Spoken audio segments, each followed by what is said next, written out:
15મી વિધાનસભાના ચોથા સત્રનો આજે પ્રારંભ થયો હતો। સવારે 10 વાગે ગૃહમાં તારાંકિત પ્રશ્નોથી શરૂઆત થઈ હતી। નાણાં, ઉર્જા અને પેટ્રોકેમિકલ્સ વિભાગના પ્રશ્નોના જવાબો મંત્રીએ આપ્યા હતા। ધારાસભ્યો દ્વારા પૂછાયેલા વીજળીને લગતા પ્રશ્નના જવાબ આપવામાં આવ્યા હતા। ખાનગી કંપની પાસેથી વીજળી ખરીદવા અંગેના વિપક્ષના આક્ષેપો પર ઉર્જા મંત્રીએ સ્પષ્ટતા કરી હતી। વિધાનસભામાં એક પ્રશ્નનો જવાબ આપતા તેમણે જણાવ્યું હતું કે રાજ્યમાં માથાદીઠ વીજ જરૂરિયાત 3 ગણી વધવાથી સરકારે ખાનગી કંપનીઓ પાસેથી પીપીએ દ્વારા વીજળી ખરીદી છે। શહેરીકરણ, ઔદ્યોગિકીકરણ અને 24 કલાક વીજળીની ઉપલબ્ધતાને કારણે વીજ વપરાશ વધ્યો છે।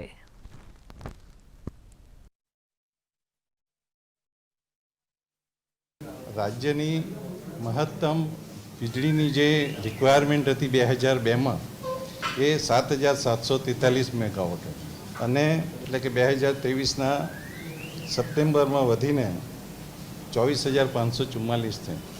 એટલે કે ઓલમોસ્ટ આપણા રાજ્યની વીજળીની જે રિક્વાયરમેન્ટ છે એ લગભગ 3 ગણી વધી ગઈ।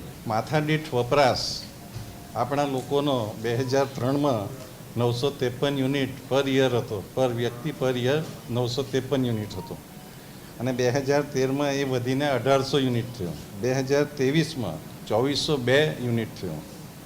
એટલે ભવિષ્યમાં આપણે જે રીતે આપણા દેશના યશસ્વી વડાપ્રધાને કીધું છે કે અમે 0 કાર્બન કરીશું, મોટે ભાગે કાર્બન ઉત્સર્જન કરતાં કોલ બેઝ પ્લાન્ટ મોટે ભાગે ઓછા થતા જશે અને આપણે સૌર ઉર્જા અને વિન્ડ ઉર્જામાં જઈશું।